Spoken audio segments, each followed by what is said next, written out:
Some viewers may find the following video disturbing. Viewer discretion is advised. Welcome everyone. Today we're going to be talking about Fatal Attraction Part 9. Today we're going to be discussing the tragic life of Travis Alexander.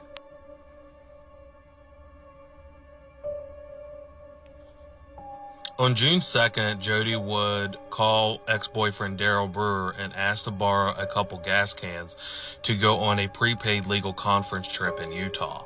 And he would say yes, and she would drive over to his residence and collect the cans. She would also contact ex-boyfriend Ryan Burns and ask if she could stay the night at his house as she was driving to Utah to go to the conference, which he had no problem with.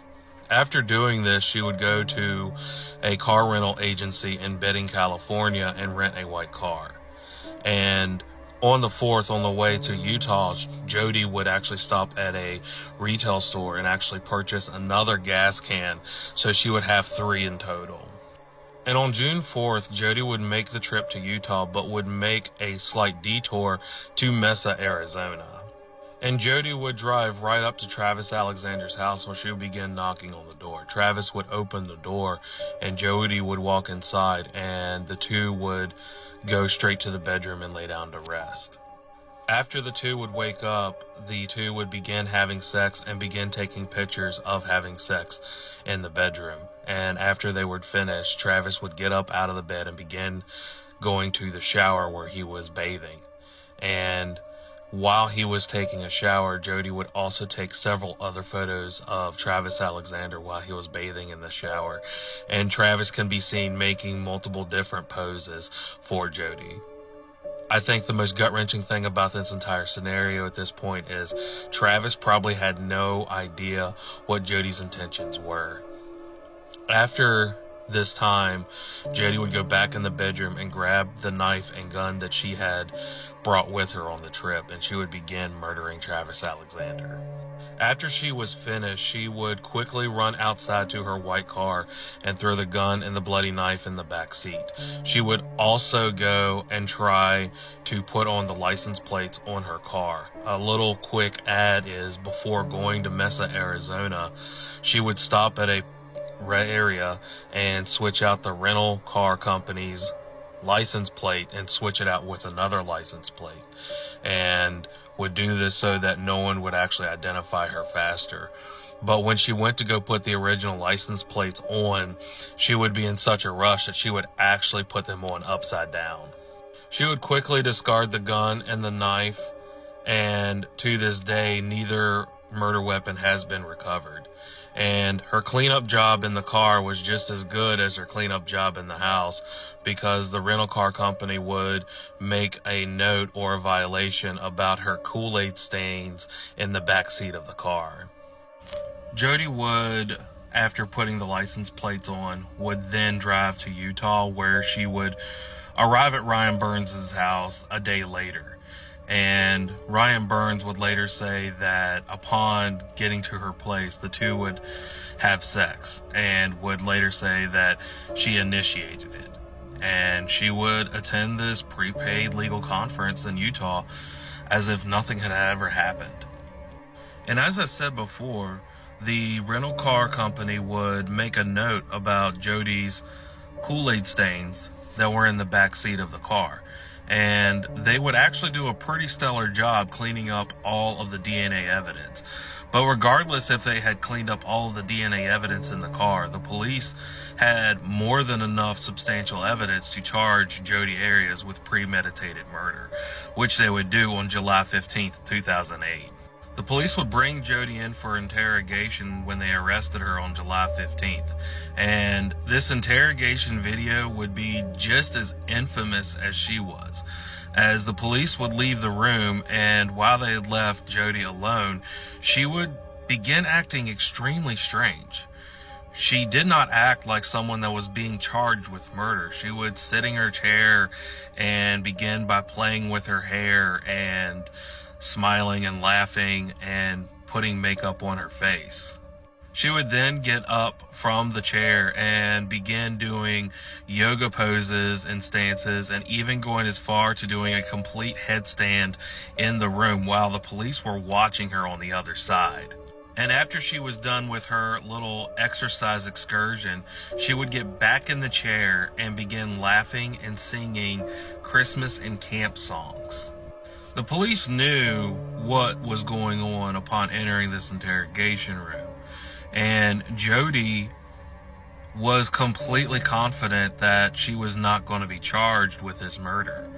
And to say that her confidence knew no bounds is a complete understatement. She would begin in the interview by seeming endearing and compliant and acting as if she was nowhere near the residence of Travis Alexander the day of his murder. And when that would not happen, she would start changing her stories multiple times.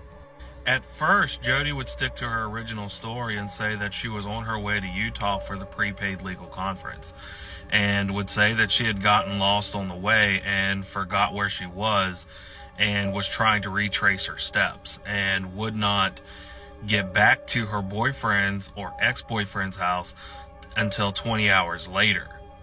But the police would also remind Jody when she started marking down these times that there was still 15 hours unaccounted for.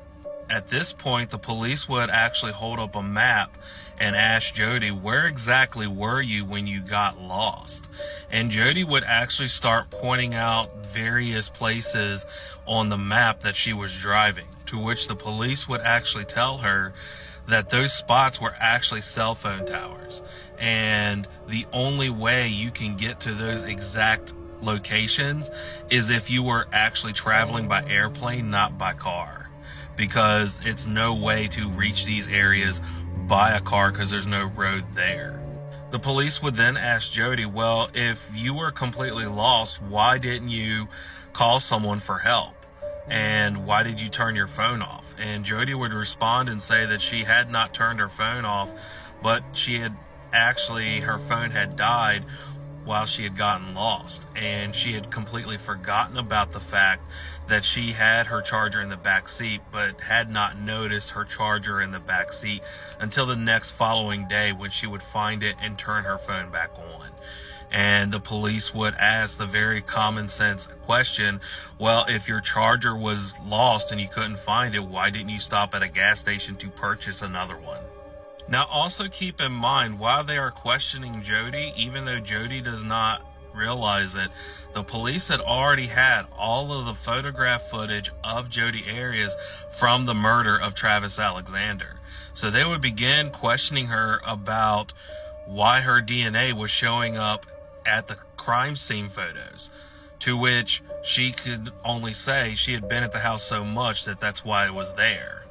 The police would even show Jody the photograph of Travis's murdered body and Jody's foot in the background, and would even tell Jody that the camera had even the dates timestamped. And Jody would just very arrogantly say, well, maybe the camera had the date stamped wrong. It's at this point the police really started turning up the heat with the interrogation. And at this point, Jody actually changed her story. This would be the first time she changed her story.